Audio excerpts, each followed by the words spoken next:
Hello folks there, this is Live for the Lounge number 17. Certainly the sets that I played on Friday night. This is Monday the 6th. I think I've got an issue with my phone having too much videos on it because there's an inability to upload the footage to YouTube once I finish on a Friday night. So this is me doing what I played on Friday night without all the general nonsense and crack that goes on. So I'm just going to play through the sets, a little bit of introduction. So this is Live for the Lounge number 17, and I'm going to start with a couple of 6/8 pipe marches. The first is called Seamus McNeill, and that's by the great accordion player Bobby McLeod, the late Bobby McLeod, arguably, well, to my mind, certainly one of the finest and most influential and enjoyable accordion players in Scotland to listen to. So Seamus McNeill by Bobby McLeod, and then John D. Burgess by George Coburn. And John D. Burgess was certainly a legendary piper in the 20th century, one of the greatest players of his generation. So a couple of nice 6/8 pipe marches.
Tunes to get going with there.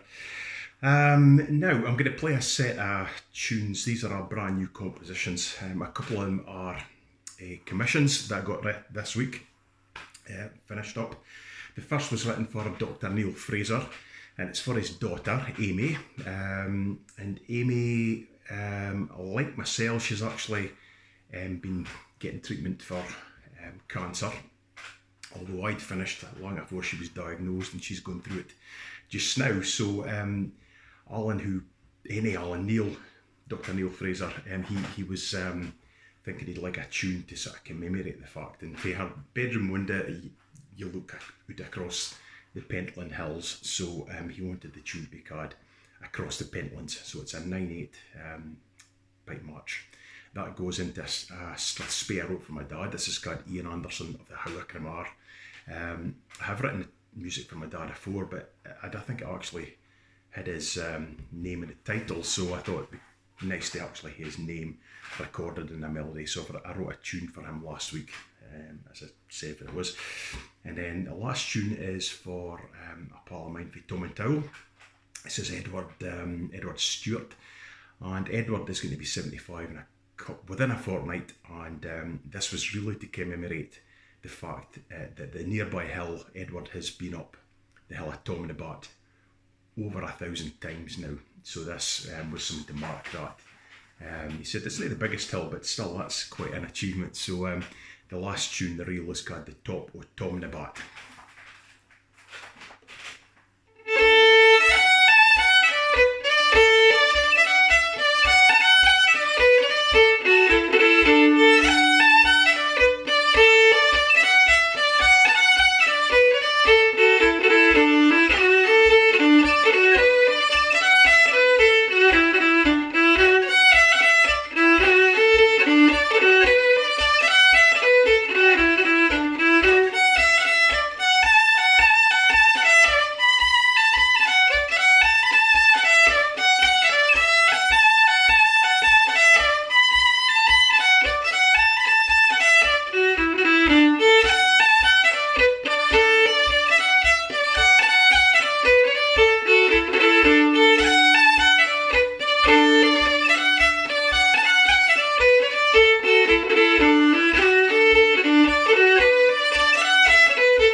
Nearly lost that altogether there, but brand new tunes.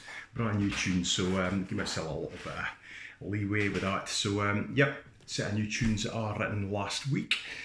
So I'm going to move on now. This is live in the lounge, Howard Cramar. Although we're in the lounge, we're in the kitchen because I'm re-recording my fiddle stuff. So the next thing I played on Friday night was a very old Gaelic air, and it's called Cairngorm Mountain, and it's the mountain that gives its name to the entire area. So it's the Blue Hill, I think it's the translation, and it's a tune that was found in the collections of Neil Gow. I have been recording on Neil Gow's compositions over the past couple of weeks, and I'm getting very near the end of them. I'll do some more later in the day, but this is a tune I found in that book. It's certainly not one of Neil's or his family's tunes, but it's a lovely tune anyway. So Cairngorm Mountain.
Lovely tune that.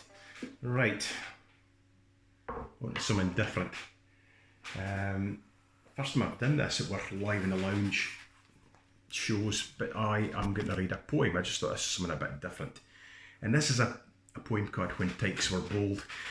And it appears in this book, 1925, D-Side Field. And it was a book I had seen at my granny and grandad's or mine as a kid growing up, and this poem was something that was I looked for, and I think it was originally my great Granny Anderson's book, and it came to my granda and my granny, but it's got a poem called When Tykes Were Bold, and it really just, the story will unfold, but it talks about a period when Tarland was an exceptionally wild place, and it was known for the prickly nature of the natives who would get into a fight at the drop of a hat. A tyke is, it's like a terrier, kind of tenacious, kind of Disney bark doon, just like a terrier dog. They've got a bit of somebody's got a terrier nature, they're kind of fiery and determined. So it's a Tarland tyke rather than a Tarland tink, which I've had folk say to me, like, but a tink is something different, that derives from tinker. Or travelling tinsmith, and it's easy to see why that would go from one to the other, but it's a tyke, which is like a terrier, so they're a kind of fighty bunch traditionally at Tarland. So anyway, this is a poem I grew up reading in it. It's just a little bit different. So sit back and enjoy When Tykes Were Bold by Hamish Common. Right, here we go. I have to read out the book. It's like Jack Anori, this. I sing the lusty days of old, when hearts were stout and tykes were bold, when oft the noise of strife and war resounded loud through fair Cramar. 'Twas morn, the summer sun rose bright o'er Laidlich Hill, and put to flight the mists that lay along the howe, and clung round Morven's noble brow, then gleamed in purple dark Kilbleen, then shone like burnished gold Mount Keen, while dim, majestic Loch Nagar stood sentinel our wide Cramar. Wrapped in deep slumber Tarland lay, nor dreamed what might befall that day, for Tarland tykes were roch and bold, in 1824 we're told. 'Twas trysting day, and scarce the sun his daily journey had begun, ere into Tarland town there flocked, and till the market stance was blocked. Horses, cattle, sheep and pigs, with men on foot and men in gigs. Neither in sidecars nor in Fords did the rustics travel then like lords. They came from Colston cool and coarse, the Cushney folk appeared in force, while o'er the back hill from Strathdawn the Towie chiels came trudging on. The moorland hour, the Glenna down, they came that day to Tarland town. 'Twas noontide hour, much chaffering done. The markets thinned as one by one. The beasts were sold and bargains struck, with antering croons tossed in for luck. And now the steps of all were turned, the siller in their pocket burned, towards a tavern in the square, a noted hostelry, and there they sealed their dealings with a drink of Mountain Dew, and many a clink of glass and glass that was heard that day, as Hilly toasted Whinny Bray, or Wasty drank the health o' Eastie, from whom he'd bought an unca beastie. I never said it was all the best poetry, but as you'll hear, but it's an interesting story. The day wore on, they grew hilarious, and things began to look precarious, for they forgot that every stranger in Tarland was exposed to danger, unless they treated with respect the Tarland tyke. But little recked those merry men from Firth to Slack, though words grew fierce and looks grew black, they answered wi' light hanter banter. They found, like honest tam o' shanter, wi' homebrewed ale they feared nae devil, wi' Ooskabe they'd face the devil. But hark, what means that sudden shout, those rushing feet? Without a doubt, some slight that could not be overlooked, some insult that could not be brooked, had roused the Tarland blood at last, and ere another moment passed, the fat was in the fire. Ah, now, ye men o' local, ye must bow the knee to better men, or fight. In Tarland, mind ye, might is right. As bees bizz out wi' angry fyke, when plundering herds assail their bike. My muse is getting stale and flabby, that's twice I've borrowed lines for Robbie. So now from every lane and alley, the townsmen to the struggle rally. From Coracree to Pressendye, their thunderous slogans cleave the sky. Come on, ye Cushney coords, come on, we'll gie ye Tarland law. Come on, ye Shargers fae Glenkindie, we'll learn ye to kick up a shindy. So as the battle joined, and so the warriors choose them each a foe, shades of Fitzjames and Roderick Dhu, behold your combat fought anew, 100 times in that old square. As leaps the panther from his lair, as swoops the falcon on its prey, rush tykes of Tarland to the fray, but not for them the belted blade, and not for them the glittering blade. They'd never been to boxing schools, they'd never heard of boxers' rules. True to their name, they fought for love of fighting, and the padded glove they scorned as a rejected toy, unworthy any manly ploy. The varying fortunes of that day, my feeble muse may not portray with vigour due. 'Twere vain to try, 'tis theme for better bard than I. At first, outnumbered 2 to 1, the Tarland lads were fain to run. To gain a moment's breathing space, they sought their old strategic base. The backburn was the rendezvous, they leapt its breath or waded through. Upon the further side they rallied, then fiercely forth once more they sallied. With one wild plunge across they go, with one wild rush they meet the foe. They hurled them back into the square, with big Jock Forbes at their head. The Tarland tykes were nobly led. Along the line his signal ran. Tarland expects that every man this day will do his bounden duty, and fight for Tarland, home and beauty. Shades of Lord Nelson there, I think. Once more the Tarland cry is loud. Once more they charge the taunting crowd. With sticks and steens and clods and divots, with bottle ends and rusty rivets, they broke the enemy's morale, and sent them flying one and all. In hot pursuit, the tykes set out. The fight becomes an utter rout. In less time than it takes to tell, they drive the enemy pell-mell from out of the square. Then up the hill they chased him far, with right good will. At Muirton Croft, The local band resolved to make a desperate stand, but reckoned they without their hosts, who tore up Muirton's paling posts and wielded them as did of yore their wild forebears the broad claymore.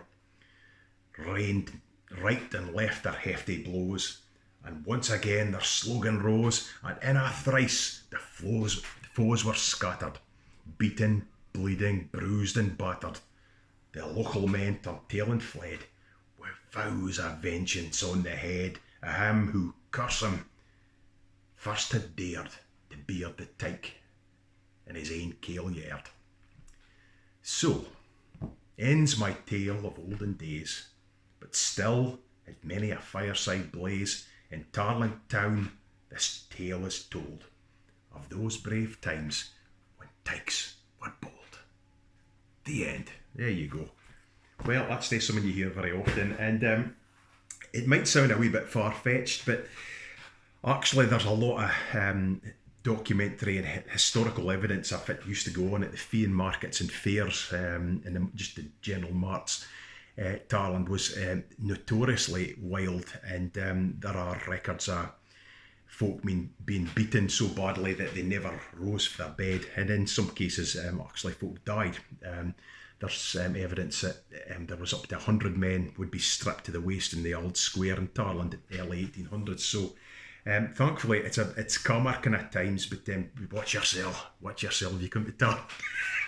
But I'd say you would never believe it now. Actually, it's such a peaceful, quiet looking place. But yeah, at that time, the things at Tarland was kent for agriculture, fiddling actually. Time that Peter Milne was born in 1824, it's said there wasn't a house in the village that didn't have fiddle on the wall. So fiddle music and the illicit stilling of whiskey, illicit stilling and smuggling of whiskey. So there was a lot of whiskey about, and even as late as the 50s and 60s, it's believed that Tarland had the biggest whiskey consumption per head of population in the world, and that came from one of the whiskey suppliers.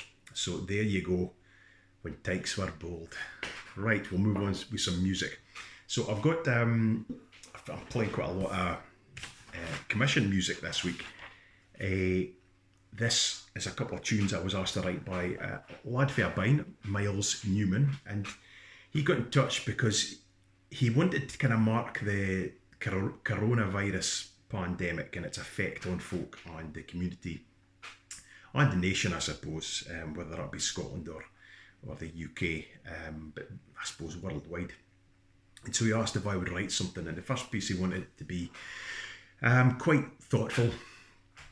There's a lot of sadness about one way or the other. I mean, folk have lost friends and family, there's a lot of folk being ill and recovered. There's a lot of restrictions, obviously, and it's been quite dramatic, I think, for a lot of folk generally. To be honest, you miss a lot of it sitting here in the middle of the Howe of Cramar, because you've got space and fresh air and countryside, but it must be so difficult for folk biding in inner city areas. I suppose I really understand that. So it's been hard. So I had this first tune, The Great Sorrow, and he wanted a second tune that was a bit more upbeat. And certainly, I mean, as a family, we've now found it's certainly not been all bad. There's been things we've done, and we've spent a lot more time together. It's been tiresome whilst homeschooling has its downsides and stresses, although the boys are on holiday now. But I had the second tune, The Isolationist Dance. So, a lament and a jig. So here we go. Again, brand new tunes these.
we're getting near the end now.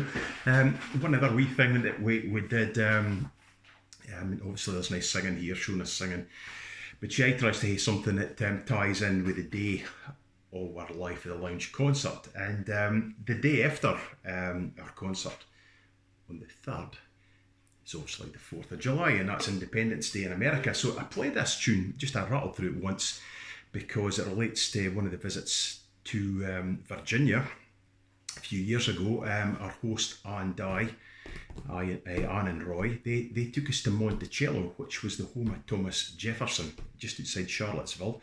A lot of folk have heard of Charlottesville because of the neo-Nazi parade, but actually you should never look at Charlottesville in that light, because it's really not like that at all. It's a great town, big university town, college town, and a lot of medical research there, so it's a lovely place. Monticello's a fantastic place, but when we were in I think it was the drawing room, couldn't help but notice a harpsichord sitting, and the music that was sitting open was Scottish fiddle music, and of course instantly intrigued by this and asked the guide if there was any relevance. Now the guides were fantastic at this place. They clearly just live and breathe it and love being there, and they love the history, and they were really fantastic. And our guide said that, well, no, there was no real relevance to the particular music. It just happened to be for the book. One of the old books was set out, and it opened up, and it was Scottish fiddle music. But the guide did say that Thomas Jefferson was a great admirer of the Scots as a people, and as hard workers and well educated. That's Thomas Jefferson. I'm not going to say any more. And he'd quite a few collections of Scottish fiddle music, Scottish dance music, and also the works of Robert Burns. So that was very well. But what he did say was the Strathspey Money Musk, which is it's a great Strathspey, but it's a well-known old dance that goes along with the tune. He said it was Thomas Jefferson's favourite piece of music. So I was really quite tickled with this. And later that day, when we did a concert, I played it to the audience and gave the story. So they are quite delighted in Virginia about hearing that tune that Jefferson loved so much. So Money Musk is actually, let me think, 20 minutes from here for a set at Darland. It's on the road to Inverurie in Aberdeenshire. Beautiful town, just in the shadow of Benahee, to the south side of Benahee. So it's a lovely bit of country. Right, Money Musk, just because I've been speaking about it.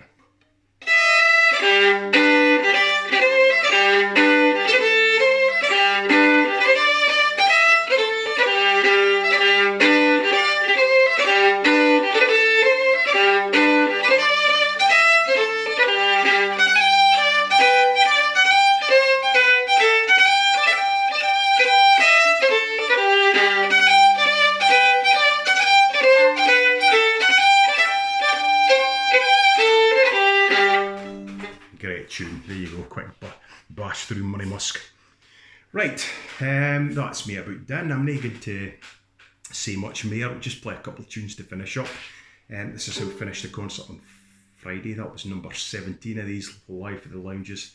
We'll still be sitting doing this at Christmas at this rate, but things are relaxing up a wee bit, so there is a wee bit of light at the end of the tunnel as long as folk are sensible. Please be sensible. Don't I wander about the countryside mixing with folk unnecessarily, and wear masks. They definitely help. They definitely help. It's you breathing in other folks. When folks speak the spit, it's one hand like that, it cuts down the risk to you and to other folks. So please wear your masks, because it's sensible. And it's for the good of our deals. So there you go. That's all that I'm going to say. Look after yourselves. This is to finish up 2 hornpipes by James Hill. This is Bee's Wing and the Hawk. And James was he spent most of his life in Gateshead, Newcastle. So he's regarded as a Northumbrian composer of fiddle music, and he's certainly, to my mind, the greatest composer of hornpipes there's ever been. A lot of great tunes, but I'm going to say he was born in Dundee, so we've got a bit of a claim to him up here as well. Probably wouldn't cut the mustard with him doing in Northumbria, but he certainly was born in Scotland to Scottish parents. So James Hill, Beeswing and the Hawk.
There you go.